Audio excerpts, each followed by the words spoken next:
All right, we're fixing to cover something here in regards towards energy, and it's something I personally feel like it should have been addressed in more of an open type way towards how we're addressing it today.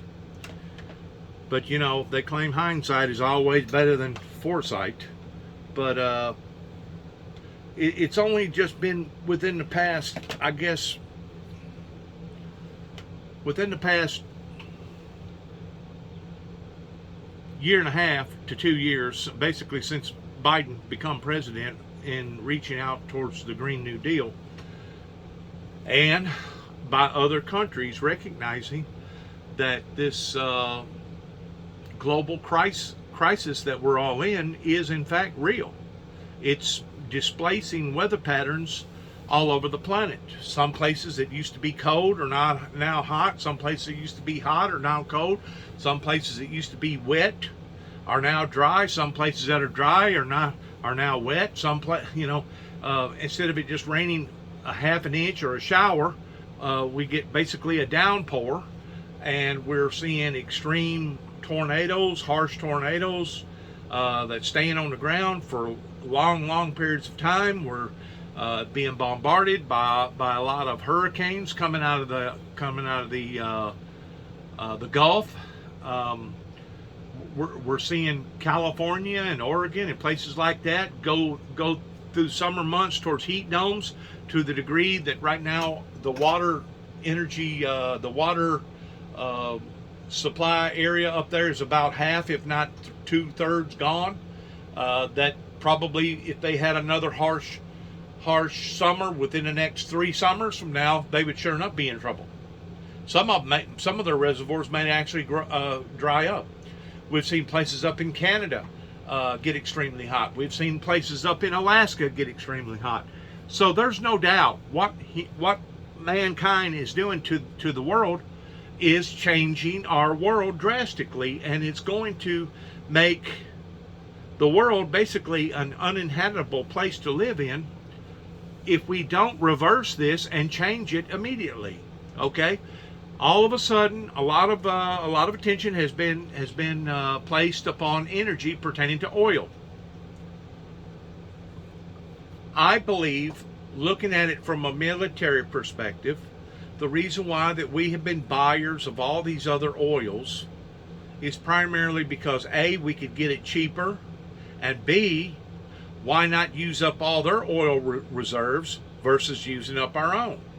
So we basically capped off a great deal of our petroleum pumping stations. That's basically all over the United States. That's been capped off. Some of them are operating. A lot of them are not.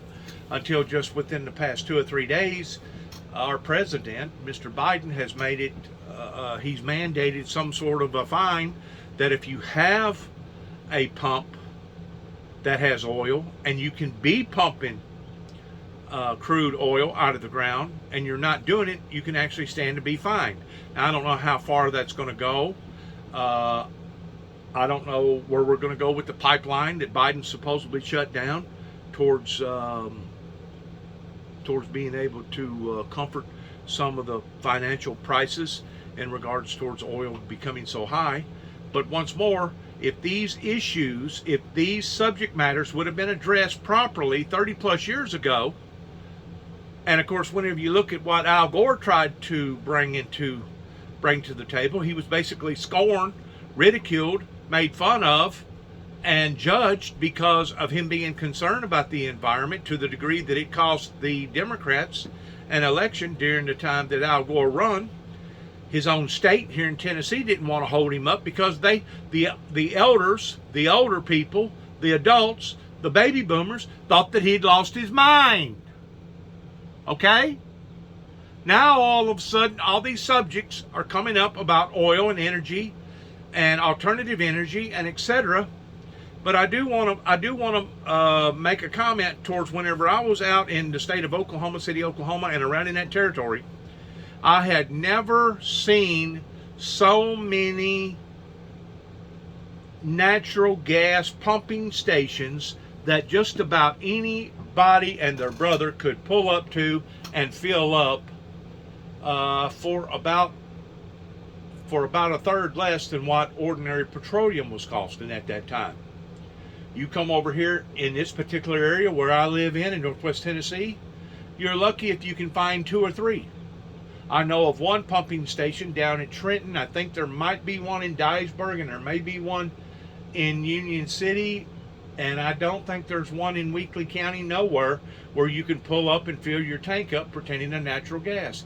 They was going through, a lot of them out there in Oklahoma, they was going through, I forgot them now, conversion kits that you could buy towards basically changing over the same vehicle that was accustomed to gas over to natural gas, okay, and burning, give or take, about a third less as far as the cost. Well, how can you expect to do that over here in Tennessee if you don't have pumping stations? It's the same way with electrical cars. You know, electrical cars right now seem like a good ideal, okay? And it may be efficient in some of the towns or some of the cities that you live in, but around here close, I don't know of zero electrical, I guess you'd call them electrical pumping stations, pumping electricity back into your car so that your car will have enough energy to be able to go on down the road. I don't know of none of them around here. There may be in Jackson, Tennessee, down in Madison County. It probably is in Shelby County, probably is in Davidson County, in your bigger cities. But around here locally, there ain't none. And as far as going to BP and Pilot and all these other truck stops, as far as I know, nobody's made a drastic move towards making sure that all these international interchanging pumping facilities has the same type of opportunities pertaining to natural gas as well as electricity. Until we see a movement in that area, we're only talking the talk about going to do a complete total transformation period towards changing a great deal of these lighter vehicles that don't require a great deal of horsepower over into hybrid, electric, or whatever. It's only talk. Until we see a major interest in the fuel industry itself towards converting these places over like that, we're only talking the talk. And of course, if you get to looking at it from their perspective, why would they want to put in a natural gas or electrical station where they ordinarily pump petroleum fuel? Because it's going to be contrary to their profits. Naturally, they don't want to do this because it's going to be taking away now from their revenue. So somebody up there in Washington, D.C., they know how to talk about what we need to do or what we should do, but until we actually get down to the fine nitty-gritty towards how to do it, where to do it, when to do it, which it should have been done 30 plus years ago, we're only blowing smoke. That's all we're doing. And in the meantime, all these other independent oil industries that's beyond Gulf and Exxon and all these other little rinky-dink places that are now popping up everywhere because they see profits, they're going to jump on board because now instead of a barrel of fuel costing $50 a barrel, now it's over $100 a barrel. Well, once it gets over $100 a barrel, it becomes very profitable. I'm just afraid, and I mean this from the bottom of my heart, and I think a lot of scientists will tell you the truth, that the best is yet to come pertaining to the horrendous disasters that we're going to see upon this planet, not just around the Ring of Fire, where you have massive amount of earthquakes either in different areas. I've forgotten now, it covers like a 5,000 mile area from north to south. But we're going to see massive changes, not only in our oceans pertaining to our weather patterns, but we're going to see extreme volcano activity and earthquake activity if we do not grasp the intensity of this emergency crisis that we're all now in. And you know that war is not the answer. I guess war is the answer pertaining to eliminating the population, with the population being almost 9 trillion people on the planet, just like creating these viruses or these diseases, these pandemics. That may be the answer towards eliminating a lot of people. But if you're doing it in the means of war, war requires a great deal of petroleum fuel to put in the tanks and the airplanes, and to be able to produce the planes and the airplanes to begin with. You know, whenever they go by the concept that World War II pulled the world out of a recession, during World War II, before we had as many people on the planet, and before we had as many people that was relying upon petroleum oil at that time, that probably actually worked to a certain degree, even though I don't go along with war. But to a certain degree, World War II helped pull a great deal of these countries that was already upside down financially. It helped pull them out of the red. It got everybody moving. It got everybody working. Things started happening. Basically, the world become military minded because of what was going on with Hitler. Today, could that same analogy happen? To some degree. To some degree it could. But on the other hand, because of the damage that's already been done to the platelets of seeing the friction level rise, and because of the ocean level rising, and because of the earthquake intensities and the volcano intensities and all the other weird stuff that we're seeing now up onto the planet that's associated some way or another with nature, I personally believe that we're going to be adding insult to injury pertaining to all them horrible, horrible things that's going to be devastating society in one form or another. As far as going back and reliving the occurrences that happened during World War II, as far as getting the world back up and going off of its feet and becoming self-reliant on military-minded activities, I really don't think that's the answer. I really don't think that's the answer. And the reason why I say that is because the damage has already been done, number one, to the planet, pertaining to the oil, precious resources, the commodities that's done already been used up out of the planet.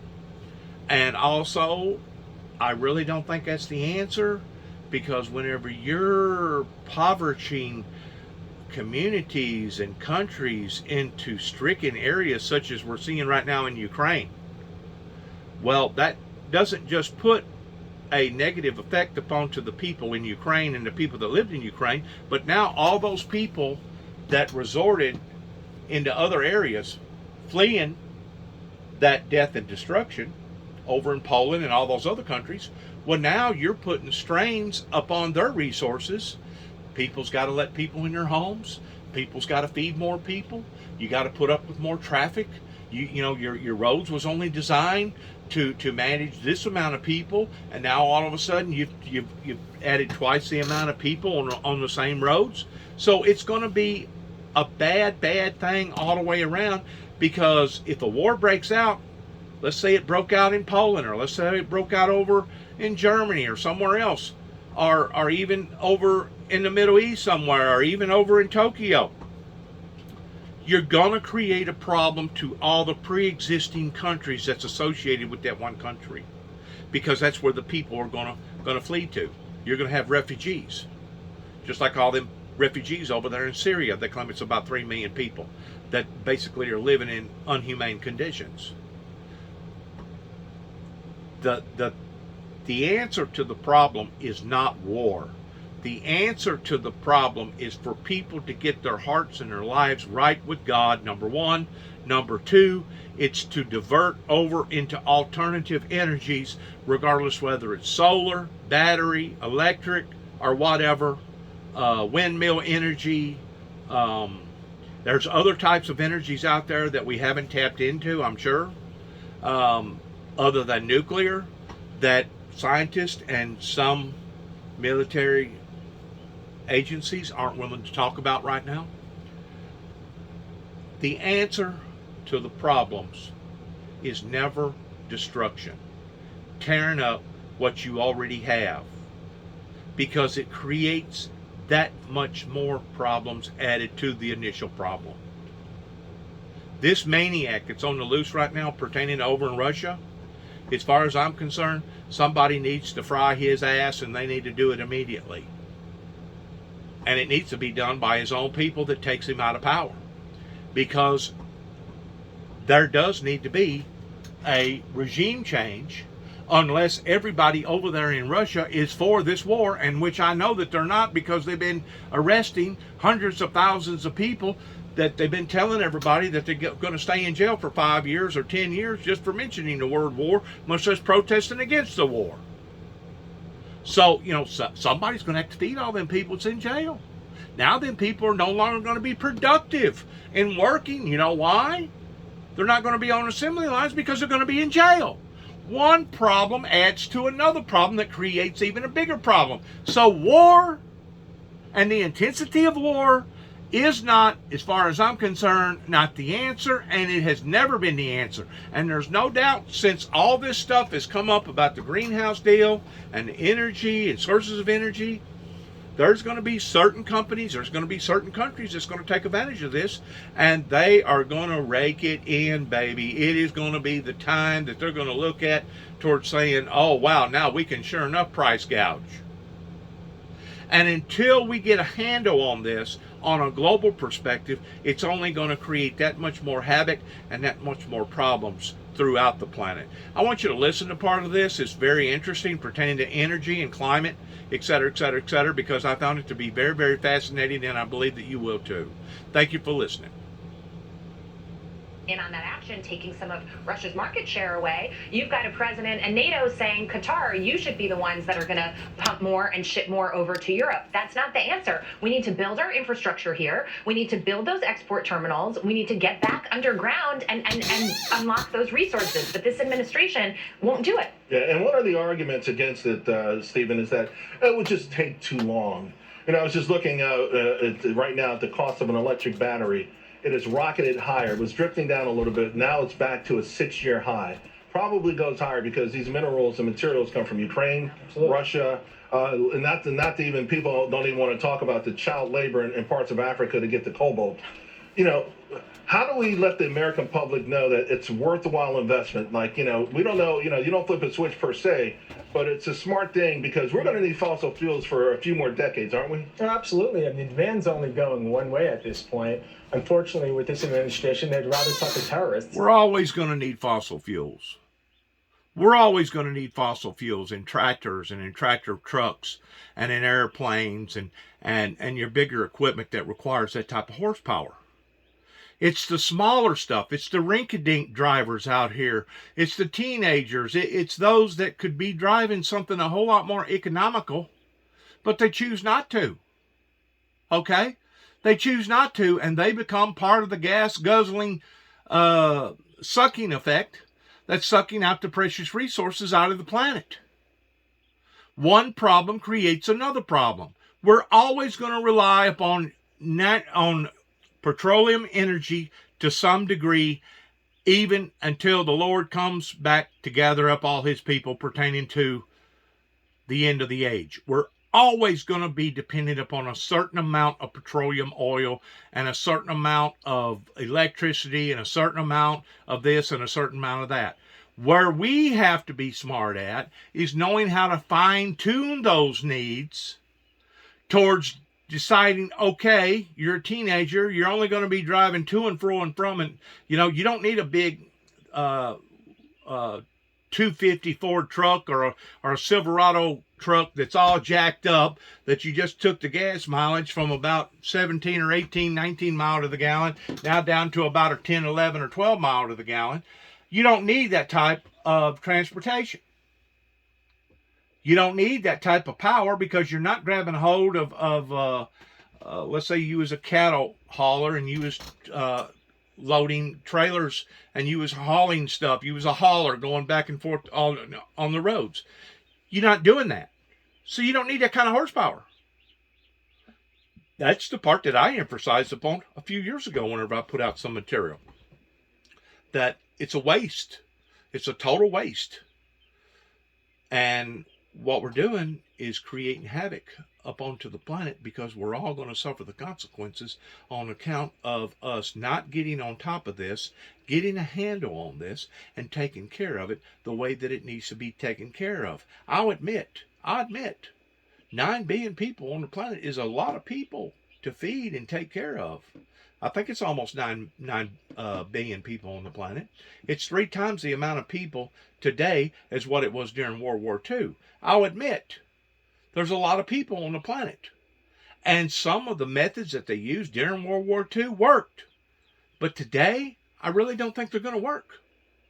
Because you're going to be draining more of the natural resources towards putting in ships and boats and artillery and tanks and airplanes. That's going to cause as much or more of a strain on everybody else, that now your crime rate's going to go up. People's attitudes are going to get bad. And one problem creates another problem. It escalates. It snowballs. And Texans. So we're going to Tehran, we're going to Caracas, we're asking some pretty nasty people to increase their production. By the way, Venezuelan oil is the dirtiest oil in the world. That's true. Not that they can respond because of 20 years of socialism. Sure. Their infrastructure is a fraction of it once. Yeah, I mean, they just allowed Chevron to go back there, real quietly, too. I think the administration okayed it on a Friday afternoon. Yeah. Say, okay, Chevron, you go back into Venezuela and start working on these things. But to your point, they're so rusted out. They're so decrepit. It would take, you could build a new refinery maybe. You could drill a few holes here in the same time frame. So that, and I wouldn't like to address that, because there is this talk about, okay, the Biden administration canceling Excel, putting a ban on federal lands. And that is not, let's be clear, that is not the reason why oil prices are high today. That is the reason why oil prices will be high into the future, because, again, we are going to the bankers who are saying, do not invest. You have ESG that's invaded the boards of the large oil companies that are pushing for CapEx to go towards decarbonization away from fossil fuels. Now, let's keep in mind, there is place for renewables in this economy. Solar works great in Southern California. Wind works great in West Texas. Not so great in Northern California. And the biggest mistake this administration is making is a zero-sum green energy approach. It's either or. You need a combination. I'm going to pick up on that with you, Jackie, because I don't think it's a mistake. I remember when then candidate Obama spoke to the San Francisco Chronicle, and he talked about energy prices being, quote, necessarily higher to change behavior. I think that the folks that want the American public to embrace this climate urgency, because no one's against the idea of the things you just laid out, Stephen, but, it's not going to happen overnight. So to make us embrace it, gasoline's got to cost $5 a gallon. And I hate to say it, but I think a large part of this is deliberate. Do you know how many people have said to me, friends that don't work in these industries, don't really follow the news that much, but they say, wow, gas prices are so high, I should probably think about investing in an electric vehicle. That's exactly what they want to be able to make the case. So I agree with you. And that's exactly what they should have done 30 plus years ago. There was some bad policy decisions in the latter part of Ronald Reagan's administration that has put us where we are today, not just on religious affairs pertaining to a revival, pertaining to a revolution that should have happened then, that still ain't happening now, okay? But on other major decisions, such as changing over to different alternative energy sources. Those things was never addressed. I personally believe the answer is, hey, let's get out of this thing. Let's go home to live in heaven with Jesus. Let's help straighten up the world from a sinful perspective. That way, whenever the Father comes back, he can gather up the elect from the four corners of the earth, those who those who made that decision, who chose to want to be a part of that movement, goes on to be in heaven. Okay? And in the meantime, everybody that's left down here on the planet will have to learn their lesson in a completely different, crucial, harsher way. That's the answer. The answer isn't going to war and creating another episode like happened during World War II, even though Nostradamus is the one that predicted that. Okay? Even though I have been leaning more and more in regards towards supporting that ideology, I still do not want to see war. I still do not want to see bloodshed. I'd rather see peace than I would war. And that's the thing that I've been preaching now for 30 some odd years and never could get any type of supporters around in this area or all the other areas that I witnessed in and put out material in. Never could get no supporters in that regard. So inevitably, what else am I supposed to think if you don't want to see a revival that's stemming from, the only way that I know to say it is just say it, stemming from the founder of the Windmill Ministries missions, regardless whether you like me or you agree with me or not. Inevitably, the only other thing that I'm to think of is that you want war. You want rapes.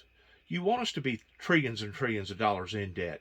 You want us to be polluting our atmosphere. You want us to be taking natural resources out of the ground that's causing the earth to even heat up that much more. You want all these drug offenders and all these overdoses. You want all this gun violence. What other thing am I supposed to think after dedicating over half of my life in the Windmill Ministries, and give or take, it ain't all been completely, totally 100%, but by and large, I'd stand up over here, they'd knock me down. I'd stay down for a while, then I'd stand back up over here, then they'd knock me down. Society would knock me down. Then I'd stand up over here towards getting a radio station. They'd knock me back down. They'd punish me towards taking away all my jobs or disowning themselves from me to the degree that they'd be ostracizing me or demonizing me or dehumanizing me. Okay? I have stayed with this now for 30 some odd years. Since 9 Takes went to the White House in '88, in addition to the telephone call that was made to the White House in 1983, that at that time I was 22 years old. I was 22 years old in opening up the ideal pertaining to another new world order in regards towards the Antichrist, the mark of the beast, the false prophet, the opening of the seals, pertaining to Satan that is now walking around in a fleshly body. I was 22 years old. How old am I now? I'm 61. That means 40 years has went by since two hands miraculously come out of nowhere that saved my life after me having to go to the operating table over the same event and losing over 9 units of blood and having to go in and a doctor physically remove my spleen and then sew me back up. And 2 weeks later, the doctor committed suicide. And 2 weeks after that, my father tried to end my life by finishing me off. That has been almost 40 years now. 38, 39 years that those occurrences has happened. I have not forgotten not one iota since that occurred. But I got a good memory. I can remember things that I'd done at the age of 3, at the age of 4, up in Round Lake, Illinois, and up in Antioch, Illinois. I don't know why. God has given me a good memory towards me being able to remember these things. I can remember various conversations that I had with people years and years ago. I can remember situations and things that happened to me years and years ago. That's the reason why it's essential for me to sit down and put my story on digital form or paper form or get it recorded some way or another. That way, maybe, if all else fails to the point that I do not never see a true revival that will elevate into a revolution, I can at least kind of be like some of these other different groups that lived and they realized that they was all fixing to perish. They marked their spot in identifying that that's who they was and this is what they stood for. Kind of like the Mayans and the Sphinx writing different things in the caves and the pharaohs putting down stuff on the pyramids. It's a way to be able to identify that you have been here. Kind of like a dog marking its spot by peeing on a tree. It's like saying, okay, I've marked this spot. I've been here. I've said this. I stand for this. This is who I am. This is where I was. And maybe one day somebody will pick up on that, like we are today, towards reading some of the graphics that has been written, that now we're discovering finally towards what they actually mean. I mean, life is precious, and Christ said that I must work the works of him while it is day, because soon night cometh. Christ knew that he was going to be crucified. I don't think necessarily that he knew the exact second or the exact day or the exact month or the exact year that he was going to be crucified, but he knew that he only had a certain amount of time frame to work in the physical fleshly sense towards demonstrating the love, the grace, and the powers from the Almighty, because soon night cometh. Well, night come with Christ, okay? For 3 days, he was in the innermost parts, the bowels of the earth, the way the Bible talks. And then on the 3rd day, he rose. Well, Christ is still working.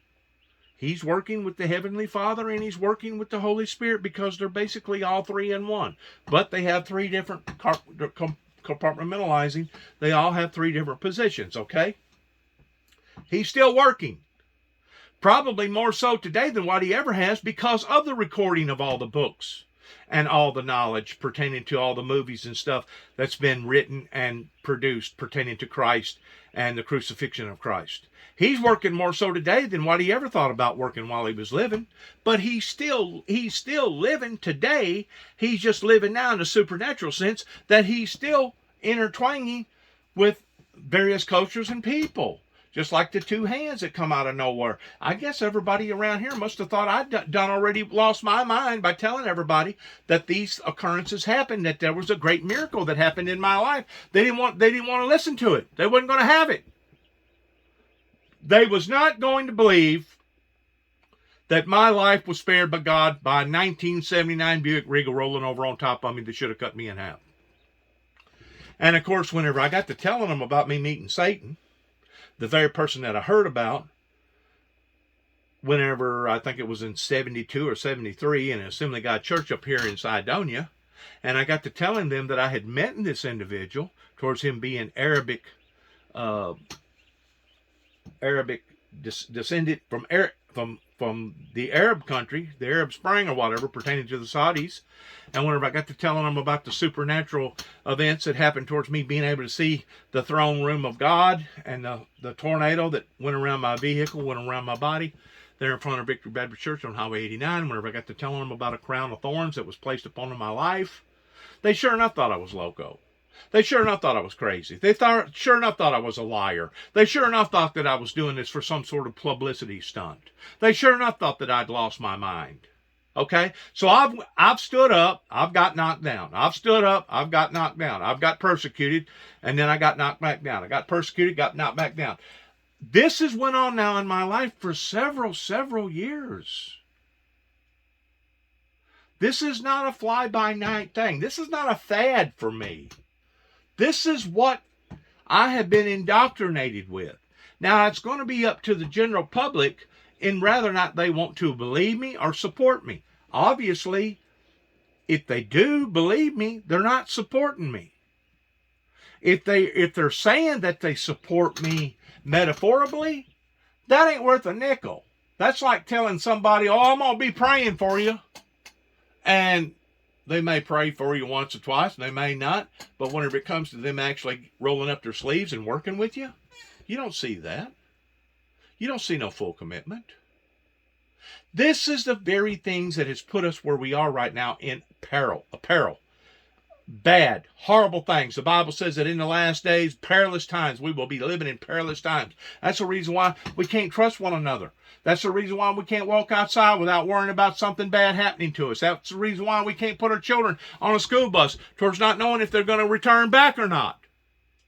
Our politicians has failed, not just here in America, but throughout the world. But none of them are willing to stand up and say, you know what? What this man is telling us is true. We have failed to bring not only safety and prosperity to the American people, but throughout the world. Our world has changed tremendously since the late 1980s, and in the direction towards it getting more and more wickeder, all this homosexuality that the Bible talks about it being opposed, being against, all this wickedness, the crime, the jails are full, the drug overdoses, $30 trillion in debt. Our society is no longer a functionable, productive society in comparison to what it was like back in the 70s and the 80s. We started going backwards in the 90s. Ever since we went to war with Desert Storm and Desert Shield, that I tried to go to Washington, D.C., and I had Homeland Security to say, oh, he's an assassin. He's on his way to take out George Walker Bush's life. Oh, he's a terrorist. Oh, he's a this. Oh, he's a that. Well, I got news for all these people.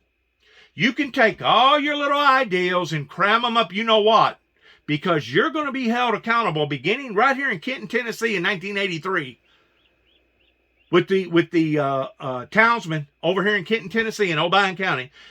You're going to be held accountable for the damages that's been done. And it's steadily being done. It's not like that it got done and now we don't longer have to worry about it, because life in general don't work that way. Not from a reality sense, because these problems are escalating. They're getting worse. We're seeing higher prices on the pumps. We're seeing higher prices at our grocery stores, and our clothes and our automobiles are getting higher. It takes a higher percentage of profit to be able to heat and cool our homes. The problems are escalating, going in the opposite direction of peace. And to think that some of the locals around here want to point their finger at me and say, Juby, you lied to us. You lied to us. Or some of them actually points their finger and said that would actually say, it's your fault, the reason why that all these horrible things has happened. Nobody wants to become committed to their own accountability issues. Nobody. And because of it, it's gotten out of hand. And it's going to continue to get out of hand until somebody steps up to the plate and says enough is enough. And that's where we're heading. Sadly, listen to the rest of this, please, because it makes a lot of sense. I agree with you that this supports the narrative, and it sort of gets people to think that, they're doing it on their own because they're just watching the market and what's happening. And I'll say this to people who are thinking about electric vehicles. Once you see this shift over, right, and fossil fuels aren't, the main component of energy anymore, watch your electricity bills go up. I mean, Phil, then where do we go? This is a solutions-oriented special. Yeah. I think we know the solutions, but if you could, something realistic that might get us back to something that's that we can digest as a people. That people are, okay, I'll pay a certain amount extra for gasoline, but I want to be able to go to work. I want to be able to go visit grandma. Right. We want to educate America about how important energy is and not just demonize one entire industry. Right now, there used to be, mama, don't let your babies grow up to be cowboys. Now it's don't let your babies grow up to be petroleum engineers. Okay. Right. We need petroleum engineers. We need American energy. And we need to educate the people. And I think they're getting an education. When they go to the gas pump, they're realizing, hey, wait a second, maybe this green energy transition isn't going right. And we need to start today, because every day that we wait, we're losing millions of barrels of future production, which means more pain for the poor and the middle class. And it's not going to be an easy energy transition if energy prices are too high, because the only thing they're going to associate green energy with is pain, and we don't need that. Mm-hmm. All right, Jackie, Phil, Stephen, we could not have started with a better panel. Thank you both all three of you very much. Also, folks, we know America is the world's largest oil and gas producer, so why aren't we independent? We should be energy independent. Take a look at Stuart Varney's Energy Shock. Energy that heats our home, that allows us to drive our cars. Everything that we do is dependent upon energy. So the price of oil now is a combination of supply, demand, and the movement of sanctions. So what we are paying at the pump is directly associated with what's happening in the Ukraine. However, if Putin thinks he's got a lock on the energy market, he ought to think twice. There are plenty of other producers eager to fill the shortfall. What happens when prices go up for a sustained period? New producers enter the market. Oil and gas that would have been too expensive to produce at $50 a barrel are now viable at $115 a barrel. Lots of different ways to move gas around by pipeline, and that creates something of a competitive market where you can choose, oh, I'm going to buy the Russian gas, or I'm going to buy the Tunisian gas.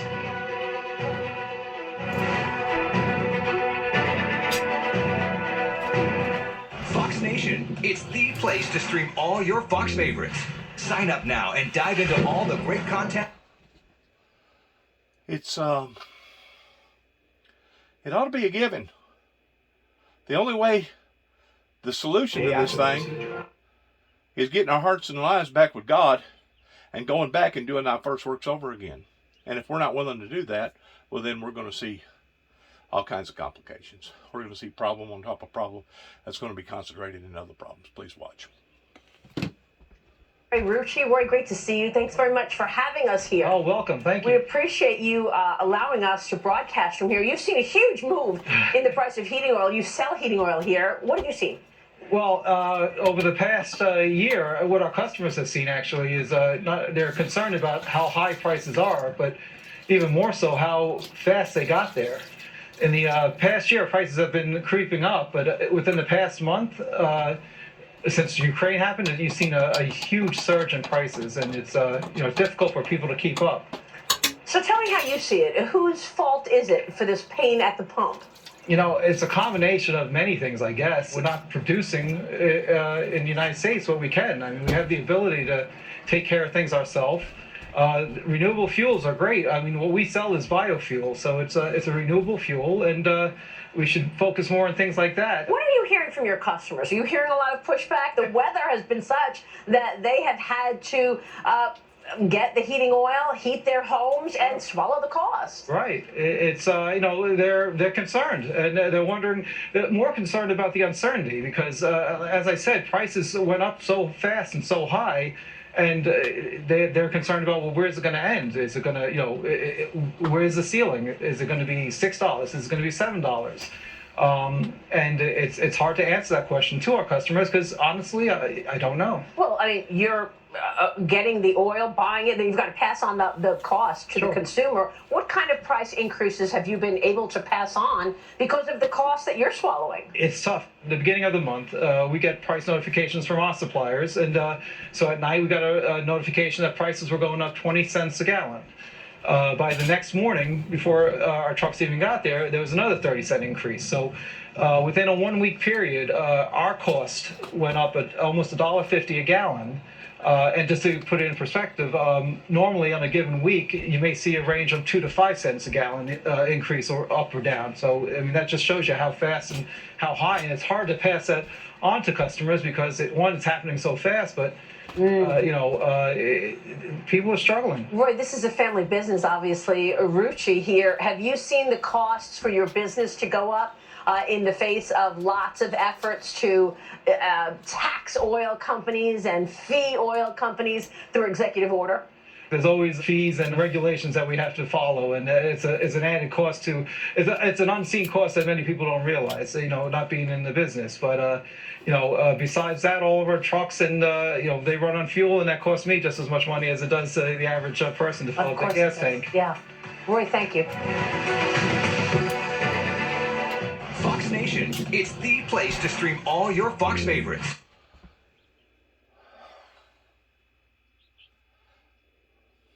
One problem added to another problem invents another problem. That problem intensifies another problem. President Biden and the Democrats say that Russia and oil companies are to blame for our energy crisis. But that really couldn't be further from the truth, at least if you ask me. So we're going to talk about that for a little bit. I'm here with Sean Duffy, former congressman and Fox News political analyst. Brian Brenberg, professor of business and economics at the King's College in Manhattan, and Fox News contributor, and my longtime friend Greg Jarrett, now Fox News legal analyst. All right, Sean. Larry, come on. Putin's to blame for all of Biden's regulatory attacks started within the first hour of his inauguration. We all know what happened when Joe Biden became president. He had an attack on American energy. But what's important to know is they don't want to take the blame. AOC, Joe Biden, Nancy Pelosi don't want the blame for rising prices. So they're trying to pivot and go, well, there's someone else to blame. Maybe it's Putin. Maybe it was the pandemic. Maybe it's greedy oil companies. All should be to blame for increased energy costs. But we all know it's when you go after the Keystone Pipeline, when you don't allow leases on federal lands, when you don't let other pipelines be built. There's a great pipeline going from Pennsylvania, has great energy resources to go to the East Coast where we can get LNG over to Europe. They're so brutal with the permits. Investors just go, we're out. And so when you attack energy, prices go up. But there's one last point, Larry. They want us to drive Priuses, or they want us to drive electric cars. They want us to turn the heat down in our house to deal with this crisis. They want us to change our standard of living. All the while, they'll still fly on private jets and still have massive homes that emit a ton of energy. They want it for me, but not for them. Brian Benberg, you're the professor. Yeah. Okay. What's wrong with companies making a profit? Would you tell me that? Because yeah. And I want to ask a. There's nothing, you know that. There's that first, and I got a tough follow-up for you. Well, there's nothing wrong with them making a profit. And here's the secret. If we ever want to get to clean technology, sustainable clean technology, a world where people can afford it, you need companies to make a lot of money because it's that money that they reinvest in the innovation that makes that possible. Right now, the president wants to try to force fit that. He wants to accelerate, double down on green energy, but we're at a point where that's not sustainable. And so what he's really asking for, and this is the point you made, is a lower standard of living. He wants to beggar America toward clean energy. You don't do that. You innovate, you grow. Companies have got to make money. We need investment, but that starts with not punishing investment. We're talking about oil and gas. You could talk about a wealth tax. Any way you want to slice it, that punishes the investment we actually need. Greg Jarrett, have they ever pointed to a single instance of monopolistic or oligopolistic collusion or a single instance of price gouging or anti-consumer behavior? In other words, I hear this rhetoric from the president. You got your Justice Department Antitrust Division. You got your Federal Trade Commission. Have they ever given us one single... Yeah, because it never existed. It was only in the figment of Biden's imagination. He's offered up a smorgasbord of vacuous excuses, and nobody's buying them. You know, at first his administration said, oh, it's a high-class problem. Then they said, oh, it's only transitory. When that didn't work, they blamed OPEC. Then they blamed the supply chain crisis. They blamed transportation companies. Oh, they blamed Wall Street, those bad guys on Wall Street. And then eventually they got around to saying, oh, it's Vladimir Putin's fault. If you actually look at the chart of it, the moment Biden was sworn into office, all the way up to the eve of the Russian invasion of Ukraine, prior to Putin, prices for gasoline had gone up 48%. Yeah, that's right. And you know, that's right. As I say, Americans aren't buying it. Look at the data. 70% of Americans blame Joe Biden for the energy crisis. But they've never, Greg, the thing that interests me is the legal part of this. Right. I mean, they have agencies that can deal with anti-consumer behavior. Right. Again, the Federal Trade Commission, if I recall, the Department of Justice, Antitrust. In other words, give me an example. All right, they've if looked you think into Conoco or ExxonMobil or Joe's Corner gas station doesn't exist. Give me an example. He's never said a specific item, and I think people kind of get that. Yeah, you know, a true leader has the courage and the humility to admit when they've made a mistake. Joe Biden is a profile in cowardice, always blaming everybody else. And you're correct, Larry, those agencies did look into it. Yeah. And there is no price gouging. And they're now people by Democratic appointees, and they still can't find anything. But if you go back just 3 years when I was paying, what, $1.50 for a gallon of gas, where was the